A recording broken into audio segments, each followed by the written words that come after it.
Bonjour à tous, j'espère que vous allez bien. Écoutez-moi, tout va pour le mieux. Je suis très heureux de vous retrouver pour cette nouvelle vidéo. Et aujourd'hui, on va donc parler de 20 jeunes qui sont à suivre en Europe, dans les 4 grands championnats européens, donc l'Angleterre, l'Espagne, l'Italie ainsi que l'Allemagne. En tout cas, si la vidéo vous plaît, n'hésitez pas à liker, n'hésitez pas à vous abonner, c'est très important. L'objectif, c'est d'atteindre les 11 000 abonnés là, avant la fin de semaine, on n'est pas très loin, donc si vous n'êtes toujours pas abonné et que vous consommez le contenu, ou si vous découvrez que ça vous plaît, n'hésitez pas à abonner, ça apporte énormément de soutien et merci à ceux qui le feront. Deux petites précisions avant d'entrer dans le vif du sujet. C'est une sélection de 20 joueurs, mais forcément, il y en a d'autres, donc n'hésitez pas à me dire en commentaire. Si vous pensez à d'autres joueurs, me dites pas que j'ai oublié des joueurs, parce que pour le coup, c'est juste une liste de 20 que j'ai choisi. Donc c'est pas un oubli, c'est un choix. Et la deuxième précision, c'est que il y a des jeunes qui sont forcément très connus, mais je suis obligé d'en parler. Et je me suis mis un critère également pour faire cette liste, c'est que les plus vieux sont nés en 2003. Donc oui, en étant né en 92, j'avoue prendre un coup de vieux en faisant ce filtre. Mais voilà, au moins je pars pas n'importe où et dans n'importe quel sens, parce que sinon ça aurait été assez compliqué. Donc je me suis arrêté aux joueurs qui sont nés au maximum en 2003. Et c'est parti, on va donc rentrer dans le vif du sujet. Alors pour le premier joueur, je vais parler, je pense, du transfert qui m'a le plus hypé et qui me hype le plus, et ce sera difficile de faire mieux. C'est Jude Bellingham. Jude Bellingham qui est arrivé donc au Real Madrid cette année, qui est au Borussia Dortmund, qui a montré tout l'étendue de son talent. Lui, il est arrivé très jeune du côté du Borussia, et dès le premier match, il a été titulaire, il avait fait une super démonstration, je me rappelle, ça m'avait marqué. Ils vont le chercher quand même assez cher du côté de Birmingham, et je m'étais dit, mais ils sont complètement fous de mettre autant sur un jeune, mais en fait non, c'est juste qu'il est complètement au-dessus du lot. Et le voir arriver à bientôt 20 ans du côté du Real Madrid, en fait, c'est pas anodin. Bon, c'est pas anodin, à chaque fois je pense à Bruno Chéroux, malheureusement, mais c'est un joueur qui est absolument énorme, qui a été élu meilleur joueur de Bundesliga l'année dernière, et franchement, c'était complètement mérité. Milieu très créateur, qui a une belle capacité également à défendre, qui a une super vision de jeu, qui a beaucoup d'abattage, qui peut faire 20-25 mètres avec le ballon au pied, sans véritable problème.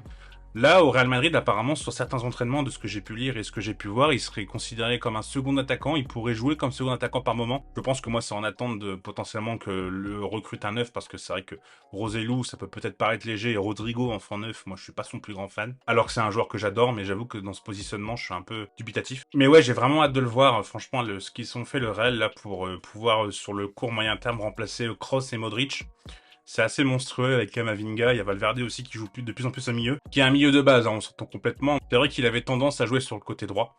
Et ouais, franchement, Bellingham, j'ai vraiment hâte de voir ses premiers matchs officiels. Là, contre le Milan, déjà, il a fait bonne impression et on se rend compte lors du match amical que c'est vrai que c'est un joueur qui va apporter au Real parce que ça manquait peut-être un peu d'un créatif et d'un joueur, on va dire, de transition du côté du Real.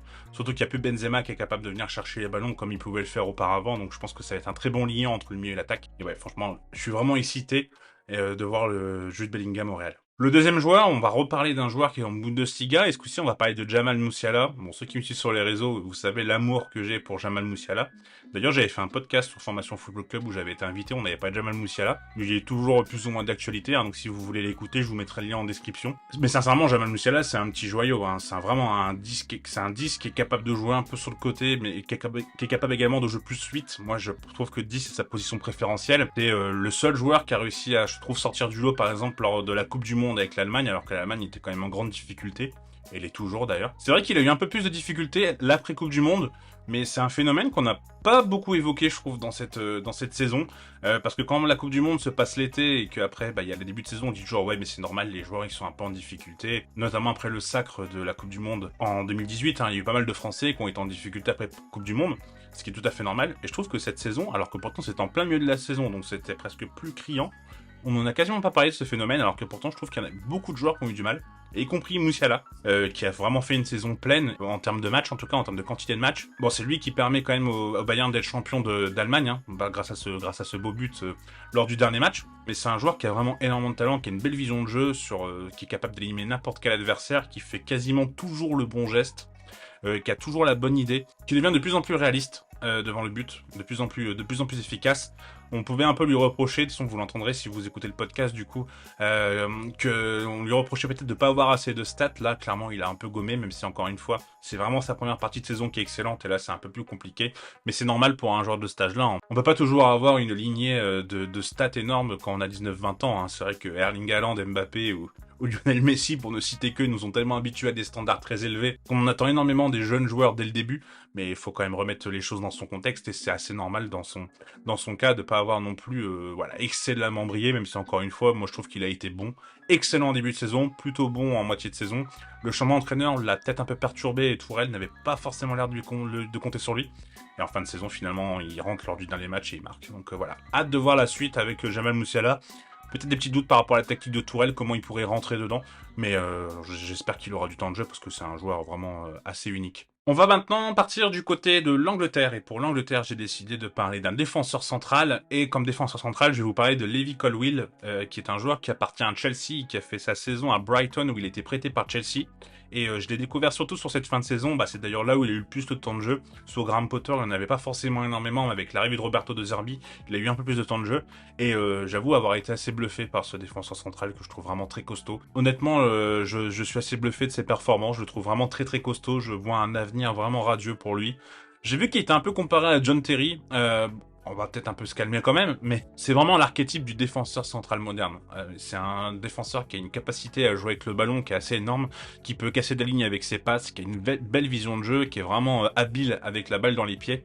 On a de plus en plus de défenseurs centraux qui ont cette vision de jeu, et je trouve que le football tend à avoir ce genre de défenseur, notamment avec un entraîneur comme Roberto De Zerbi. D'ailleurs, on en reparlera de De Zerbi dans quelques semaines. Mais ouais, c'est un défenseur qui est vraiment très très bon. Brighton, j'ai l'impression que Brighton voulait le récupérer, mais Chelsea veut le garder. Je pense qu'il peut avoir du temps de jeu. Alors, c'est un défenseur central qui est gaucher. D'ailleurs, il a fait quelques matchs en arrière gauche dans sa carrière. De ce fait, il serait plutôt, on va dire, dans le secteur de Badiachil. Parce que je le vois pas prendre la place de Fofana, sachant qu'il est gaucher. Un défenseur, pour défendre, faut vraiment être sur son pied fort. Ceux qui ont joué au foot, vous le savez, mais c'est difficile de défendre quand on est sur son mauvais côté. Enfin, en tout cas, je trouve. Il y en a qui savent le faire, hein, mais moi je trouve que c'est assez compliqué. Moi je trouve que alors sans dire que Badiachil est mauvais, attention, hein, c'est pas parce que je préfère l'un que l'autre est mauvais, mais je trouve que Colwill a vraiment beaucoup plus de potentiel, et je pense que l'avenir pour Chelsea c'est de mettre Colwill au lieu de Badiachil. Après c'est peut-être dommage d'avoir acheté autant Badiachil, même si ça reste une doublure, même s'il faut quand même une sorte de rotation pour pouvoir être compétitif, même si malheureusement cette année Chelsea ne va pas forcément jouer beaucoup de compétition, même s'il y a tout de même la compétition, la Coupe de la Ligue, enfin la Carabao Cup et la FA Cup, je crois que c'est les vrais noms. En tout cas, ouais, le Colwill, j'ai vraiment bien aimé, comme pas mal de joueurs de Brighton. D'ailleurs, il y en a deux dans la liste, hein, je vous spoil un peu. Et on va voir j'ai envie de voir comment ça va se passer à Chelsea, avec une pression qui est peut-être un peu supérieure, mais je pense que, on l'a vu notamment lors de l'Euro Espoir, là où il a été très bon. On va voir comment ça se passe pour lui, mais moi je suis plutôt confiant. On va changer de pays pour le 4e joueur, on va parler d'un petit coup de cœur, qui est un défenseur gauche, qui est dans une équipe qui n'est pas forcément une équipe de cœur, même si j'ai absolument rien contre eux.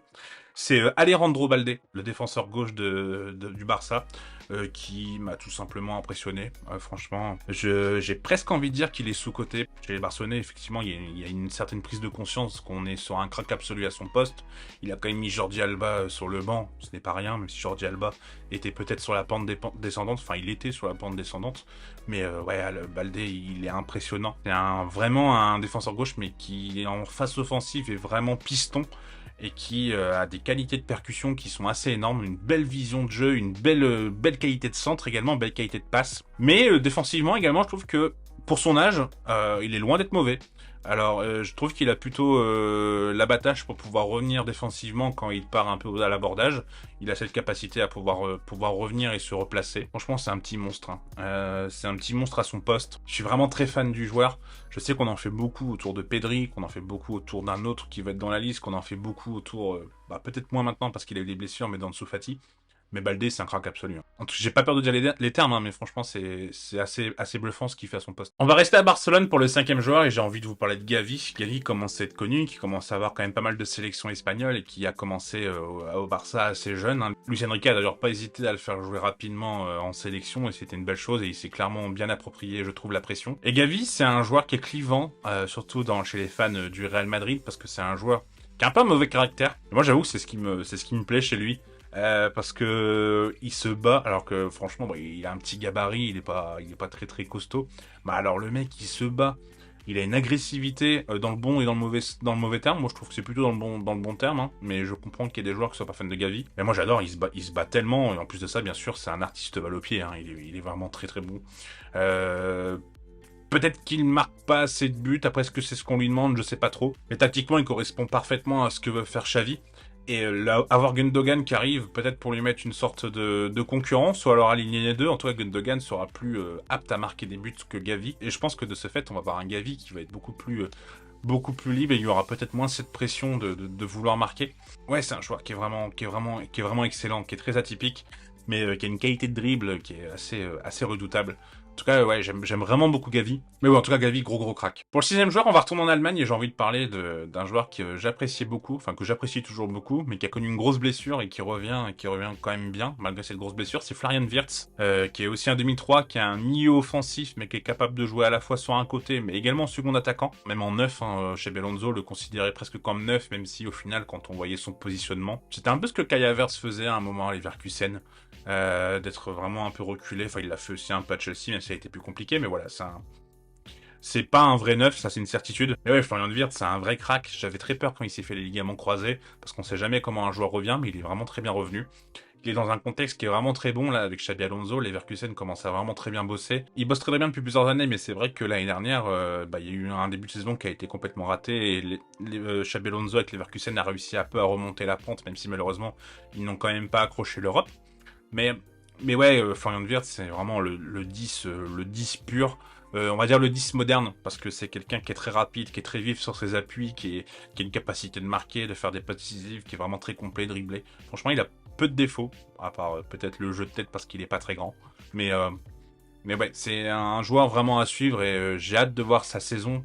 J'ai hâte de voir comment il va revenir en sélection nationale aussi, même si à ce poste, c'est vrai qu'il y a il y a plusieurs alternatives. C'est un joueur qui a un bel avenir et en plus, je pense que Leverkusen risque de faire une belle saison. Donc, hâte de voir ça. Pour le septième joueur, on va parler d'un attaquant qui joue en Serie A. Pour l'instant, il est annoncé dans pas mal de clubs. Et on va parler de Rasmus Højlund, qui est un buteur assez grand, qui a vraiment une grosse force, un gros gabarit, qui est capable vraiment de jouer dos au but, qui est vraiment très bon en position de pivot, mais pas que. Je trouve que balle au pied, alors c'est pas le plus technique et c'est pas le plus élégant, on va dire balle au pied. Par rapport à son gabarit et son âge, on n'est pas sur un joueur vraiment où c'est assez compliqué de contrôler le ballon ou quoi que ce soit. C'est sûr que c'est pas le joueur, comme je disais, hein, le plus élégant, mais pour moi, il a des belles qualités. Bon buteur, capable de marquer un peu dans toutes les positions dans la surface. Vraiment, c'est un joueur, c'est un pur neuf, quoi. Il a tout de même une belle vision de jeu parce que ça lui arrive d'arriver dans la surface et de quand même bien lever le ballon et bien lever la tête et de mettre le ballon dans les bonnes conditions. Mais ouais, c'est vrai qu'on l'annonce du côté du PSG et du côté de Manchester United. Il me semble que c'est les deux seules infos que j'ai vues. Et c'est peut-être un peu tôt. Parce que il a fait une saison quasiment complète du côté de l'Atalanta Bergame et il a marqué 9 buts, ce qui est pas mal, hein, mais ce qui est pas non plus, on va dire, voilà, c'est pas un total excellent quoi pour un numéro 9. Et en sélection, par contre, c'est 6 sélections, 6 buts, et je pense que c'est l'avenir à ce poste, parce qu'entre Braithwaite, Cornelius ou notre ami Youssouf Poulsen, pardon, bah c'est assez compliqué, donc c'est vrai que bah, au poste de 9, c'est exactement ce qui manque au Danemark, et ça se voit, hein, 6 matchs, 6 buts, clairement, il est servi dans les meilleures conditions, avec tous les maestros qu'il y a derrière lui.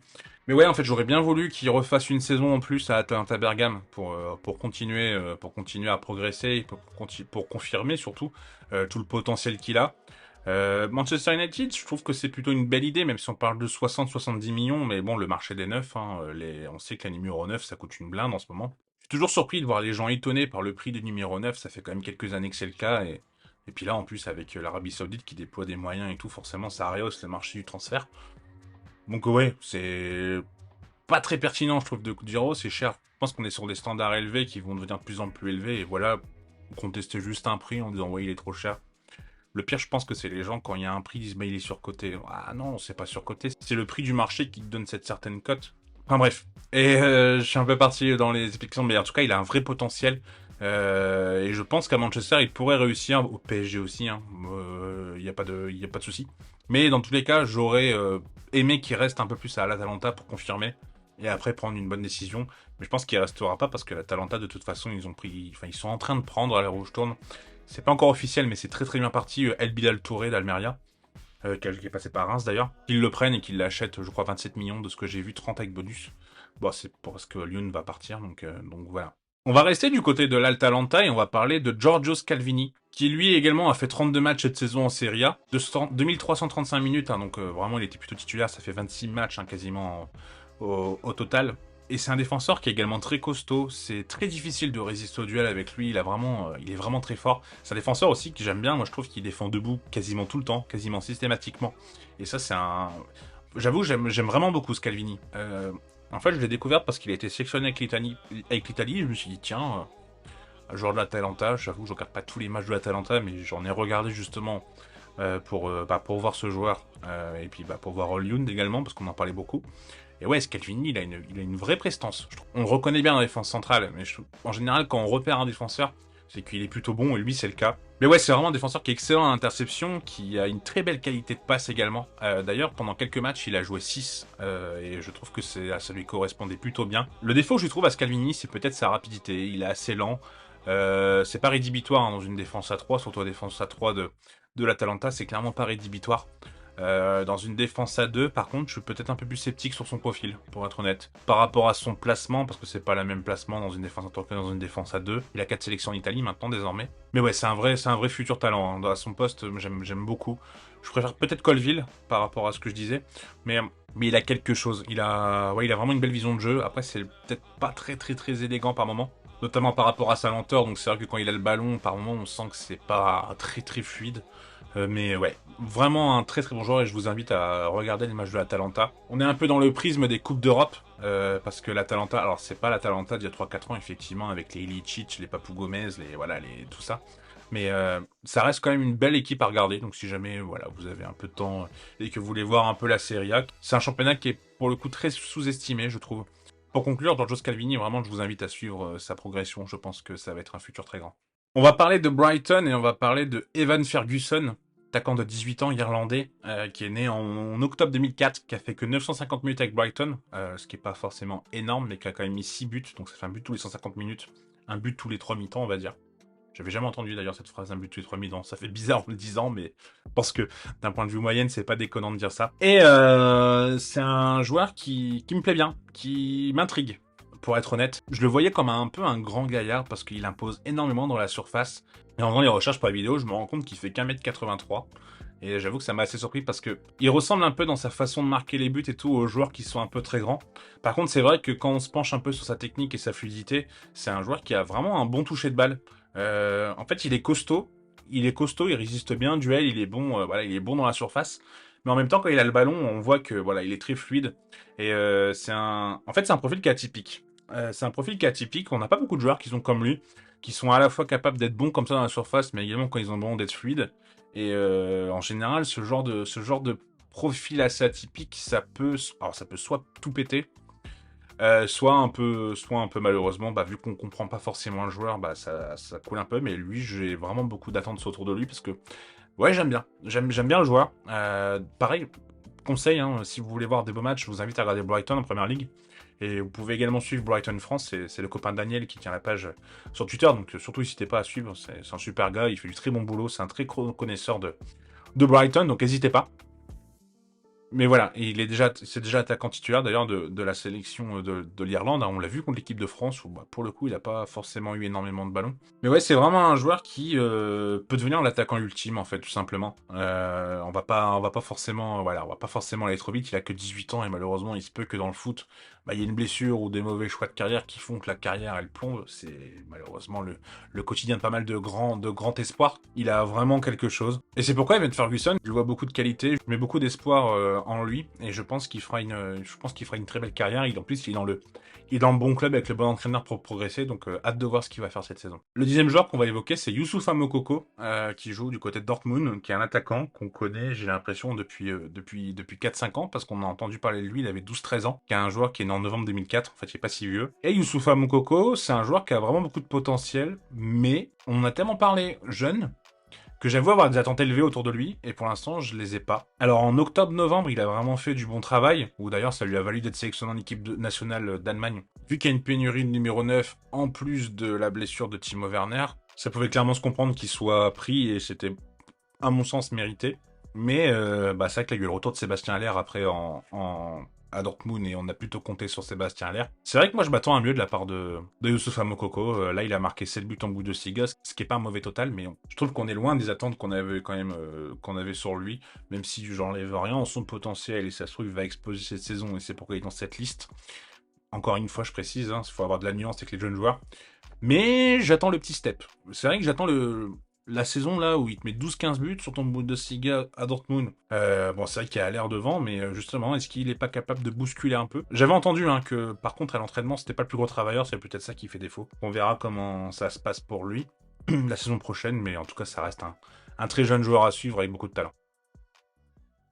C'était pas prévu, mais je vais m'arrêter là, je vais faire la vidéo en deux parties, parce que j'ai entendu hein, beaucoup dire que certaines vidéos étaient un peu trop longues, et là je vois le temps devant la caméra, il me reste encore la moitié des joueurs à dire, donc la vidéo serait extrêmement longue.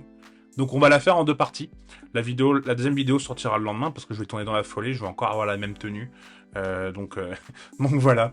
En tout cas, si la vidéo vous plaît, n'hésitez pas à liker, n'hésitez pas à vous abonner, surtout pour pas louper la deuxième partie demain qui s'annonce tout aussi intéressante. Et je vous souhaite une bonne journée, une bonne soirée en fonction de l'heure où vous regardez la vidéo et je vous dis à bientôt. Prenez soin de vous.